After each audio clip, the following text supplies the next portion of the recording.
membaca Quran tadi, pelajaran hari ini lancar ya? Iya, Bu. Sekarang Ibu mau absen terlebih dahulu. Siapa nama Ibu yang tidak datang hari ini? Alisha, Bu. Kemana Alisha? Izin karena ikut pesta, Bu. Ikut pesta. Selain Alisha siapa lagi? Putri, Bu. Putri. Iya, Bu. Kemana Putri? Sama, Bu, sama Alisha, Bu. Sama sepupuan. Selain Anissa sama Putri siapa yang datang lagi? Gak ada, Bu. Sudah hadir, Bu. Sudah hadir ya? Ada, Bu. Anissa sama Putri ya. Oke. Nah, sebelum kita masuk ke pembelajaran sekolah hari ini, siapa yang anak-anak ibu semua ingat pelajaran minggu lalu? Kita membahas tentang apa? Puasa, Bu. Puasa. Iya, Bu. Sekarang kita mau masuk puasa. Yang minggu lalu Fitri. Oh, minggu lalu, Bu. Apa nih, Pak? Tentang zakat, Bu. Tentang zakat. Iya. Kemarin itu kita belajar zakat ada 2 macam. Siapa anak ibu masih ingat? Aku, Bu. Iya, Zakat fitrah sama zakat nafkah. zakat fitrah sama zakat nah. Jadi ibu kira anak ibu udah paham ya pelajaran minggu lalu. Sudah, Bu. Sekarang kita akan belajar materi berikutnya yaitu bab 3 tentang puasa fardu dan puasa sunnah. Jadi di sini ada 2 pokok ya. Ada puasa fardu sama puasa sunnah. Di puasa fardu anak-anak ibu, apa maksud puasa fardu? Siapa yang tahu? Puasa wajib, Bu. Puasa wajib. Iya. Kalau puasa sunnah, Puasa yang disunahkan, Bu. yang disunahkan ya. Iya. Yang dikerjakan mendapat pahala, yang tidak dikerjakan tidak mendapat dosa ya. Iya, Bu. Tapi sekarang kita lebih fokus ke puasa fardu dulu ya. Iya, Bu. Ya. Jadi ada pembelajaran kita hari ini lancar. Ibu ada 3 pembelajarannya. Yang pertama itu memahami pengertian puasa, yaitu puasa fardu tadi ya. Iya. Yang kedua menjelaskan syarat dan rukun. Yang ketiga mengidentifikasi sunnah dan makruhnya. Dan yang keempat mengenai pembatal puasa. Ya. Yang pertama ada memahami pengertian puasa. Yang kedua menjelaskan syarat dan rukun. Yang ketiga mengidentifikasi sunnah dan makruh. Dan yang keempat mengenai pembatal puasa. Siap lanjut materi? Siap, Bu. Kita masuk yang pertama yaitu puasa fardu. Jadi puasa itu secara bahasa ada kata saum atau siam yang berarti menahan diri dari sesuatu. Dalam syariat Islam puasa diidentifikasikan sebagai menahan diri dari segala sesuatu yang membatalkan puasa, mulai dari terbit fajar hingga terbenam matahari dengan niat karena Allah SWT. Jadi ini adalah ibadah yang berarti kesabaran, disiplin, dan kepedulian sosial. Siapa yang mau mengulangi pengertian puasa? Silakan Fitri. Pengertian puasa secara bahasa, puasa berasal dari bahasa dari saum atau siam yang berarti menahan diri dari sesuatu. Dalam syariat Islam, puasa didefinisikan sebagai menahan diri dari segala sesuatu yang membatalkan puasa, mulai dari terbit fajar hingga terbenam matahari, dengan niat karena Allah SWT. Ini adalah ibadah yang melatih kesabaran, disiplin, dan kepedulian sosial, Bu. Ya, jadi puasa itu mulai dari terbit fajar hingga terbenam matahari. Di macam menahan itu bisa dari menahan makan dan minum, menahan untuk bergosip, menahan dari hal-hal yang bisa membatalkannya ya. Jadi membatalkannya itu tidak harus makan dan minum, tapi perbuatan kita juga bisa membatalkannya. Yang selanjutnya syarat puasa. Yang pertama itu Islam, yang kedua balik, yang ketiga mampu, yang keempat suci dari haid dan nifas, dan yang kelima itu berakal. Jadi yang pertama itu Islam. Islam puasa hanya wajib bagi umat muslim. Jadi yang non muslim tidak diwajibkan berpuasa.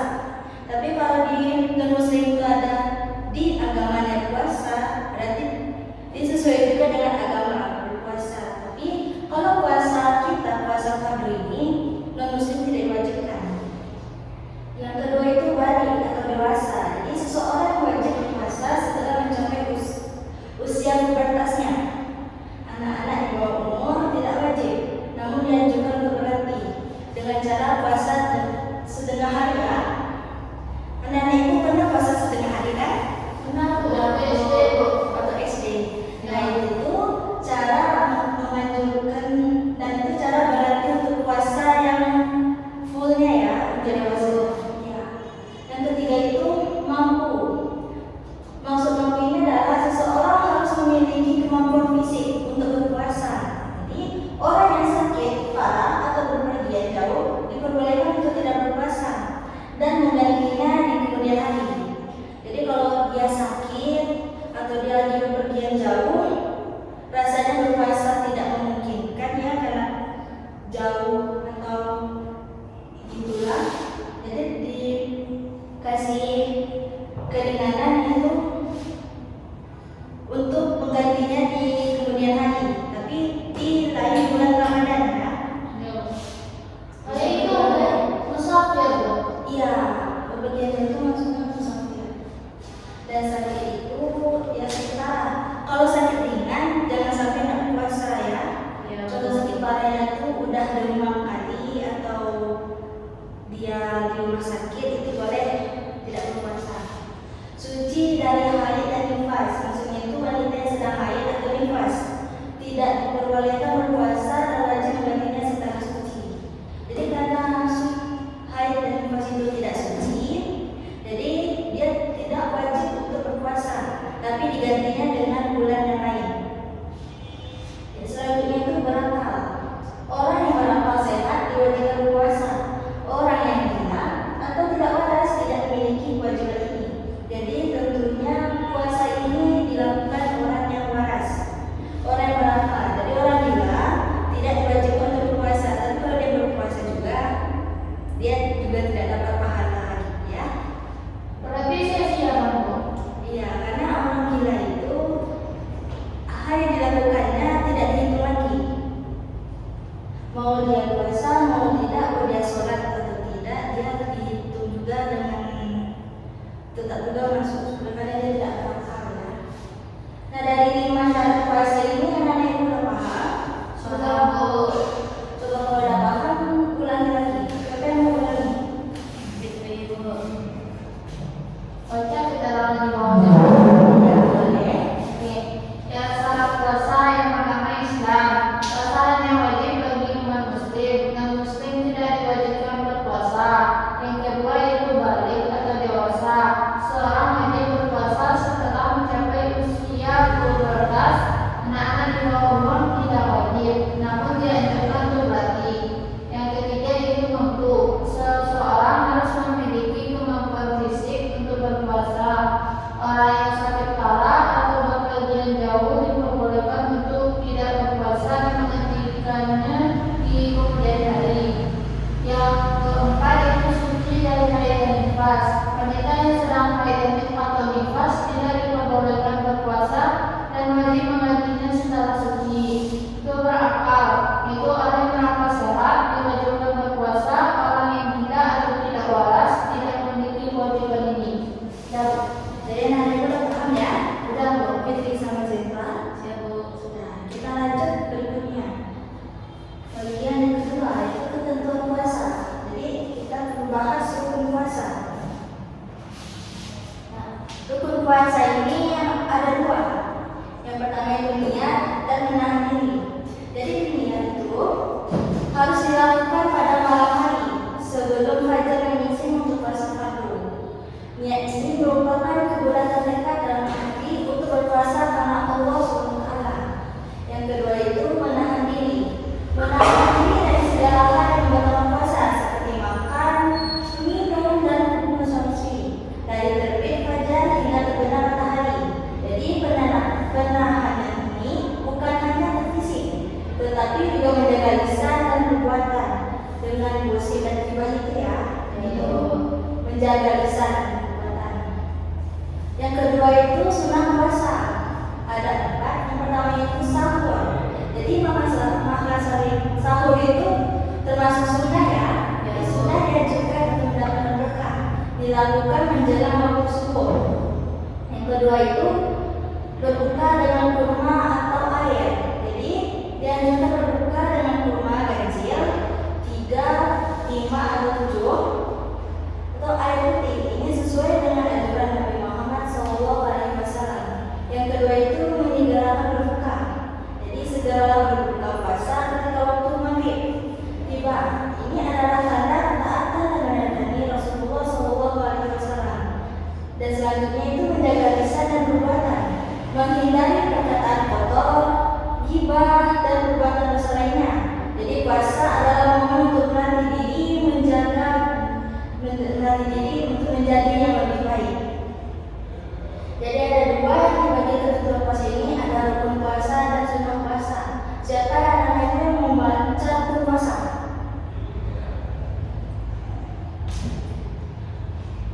Itu silakan. Rukun puasa. Rukun puasa yang pertamanya, dia harus dilakukan pada malam hari sebelum fajar menyisi untuk puasa fardu. Niat ini merupakan kekuatan tekad dalam hati untuk berpuasa karena Allah Subhanahu wa Ta'ala. Yang kedua itu menahan diri dari segala hal yang membatalkan puasa seperti makan, minum, dan hubungan suami istri dari terbit fajar hingga terbenam matahari. Penahanan ini bukan hanya fisik tetapi juga menjaga lisan dan perbuatan. Iya, tadi yang Fitri baca itu rukun puasa. Kira-kira Fitri udah paham dengan dua rukun puasa ini? Udah, Bu. Udah. Selanjutnya sunnah puasa, siapa yang membaca? Bu. Silakan coba sunnah puasa ya.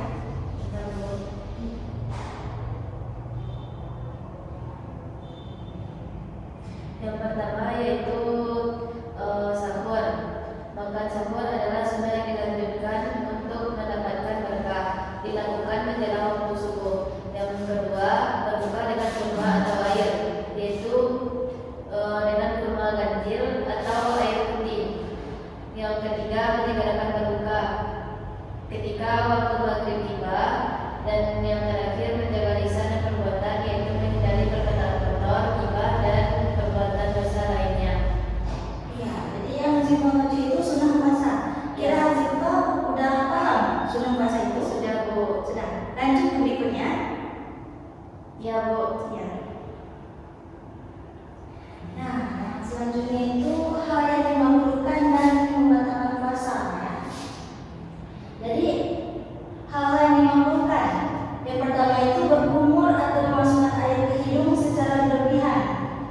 Sebelum kita menjelaskan hal yang dimakruhkan, ada yang tidak tahu kan maksudnya? Hal yang dimakruhkan. Makruh itu hukumnya apa? Arti makruh. Boleh dikerjakan tapi lebih baik ditinggalkan. Nah, iya, betul sih, Pak. Hal yang boleh dikerjakan tapi lebih baik kita tinggalkan ya. Dikerjakan tidak dapat pahala, ditinggalkan juga tidak dapat dosa ya. Nah, yang pertama itu berkumpul atau memasukkan air ke hidung secara berlebihan. Jadi ini diperbolehkan, tapi sebaiknya kita tidak usah ya. Karena dalam berkumpul atau memasukkan air ke hidung secara berlebihan itu bisa memancing kita untuk pengen minum. Karena kita puasa itu menahan diri dari makan dan minum dengan cara berkumpul itu, nanti takutnya anak ibu itu terus menelan air kumur-kumur itu ya. Jadi itu sebaiknya ditinggalkan kumur itu. Yang kedua itu mencicipi makanan tanpa menelannya. Jadi ini untuk orang yang masak-masak ya. Jadi mencicipi makanan tanpa menelannya. Kalau kita masak itu harus tahu asin enggaknya, hambar enggaknya. Jadi kalau mencicipi makanan itu boleh, tapi tidak boleh untuk ditelankan. Jadi selanjutnya setiap kita mencicipi makanan, kita siap untuk berkumur-kumur, tapi kita luahkan. Jangan sampai kita telan lagi, itu bisa batal ya. Yang ketiga itu berbekam. Nah, kecuali jika sangat dibutuhkan atau tidak menyebabkan lemas. Jadi berbekam ini diperbolehkan, tapi dianjurkannya itu sebaiknya basah ya, karena berbekam itu bisa menyebabkan lemas. Tapi kalau kuat rasa badan, rasanya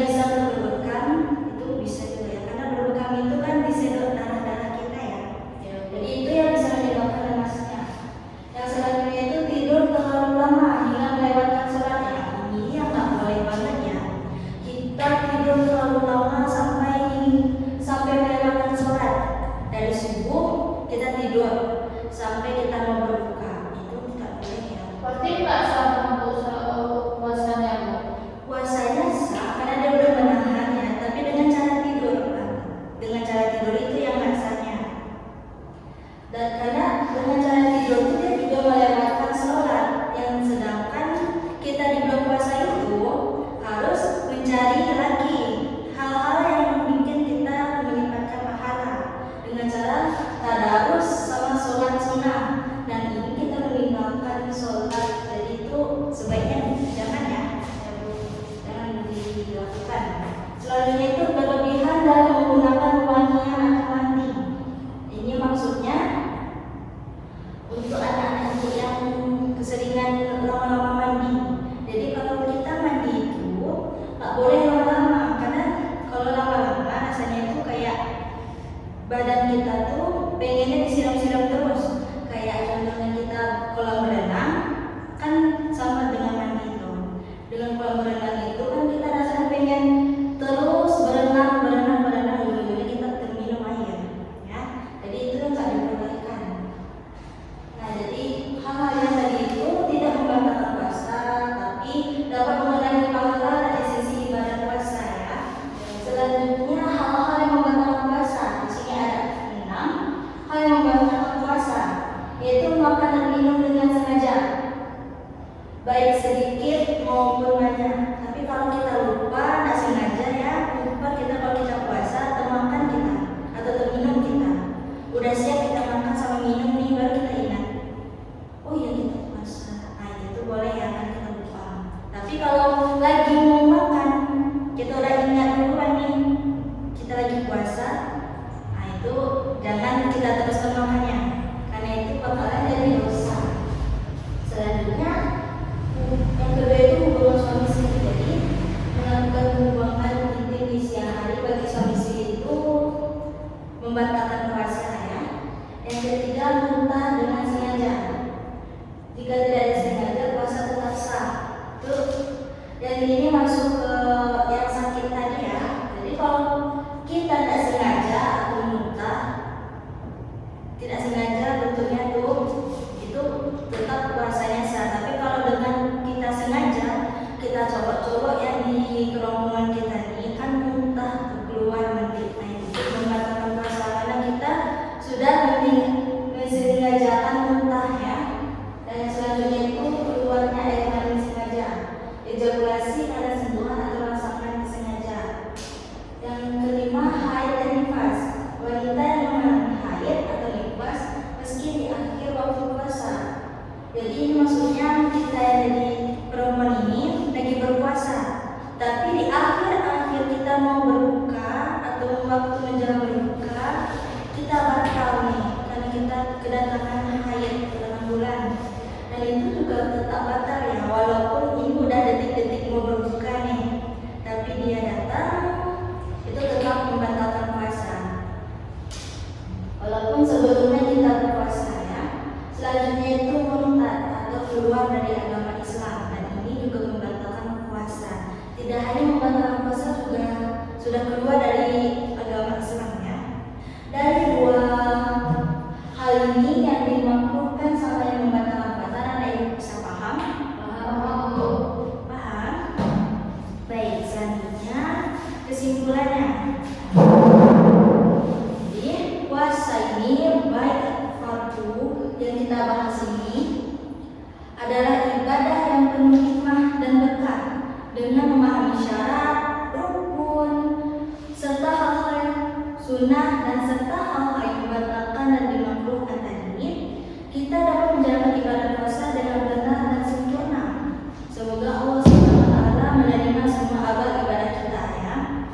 Jadi ada dalil dari Quran surat Al-Baqarah ayat 183 yang artinya, wahai orang-orang beriman, diwajibkan atas kamu berpuasa sebagaimana diwajibkan atas orang-orang sebelum kamu agar kamu bertakwa, ya. Jadi kita yang sudah balik diwajibkan untuk berpuasa, ya, diwajibkan, bukan sunnah lagi, karena puasa Ramadan itu wajib, sebagaimana diwajibkan atas orang-orang sebelum kamu agar kamu bertakwa.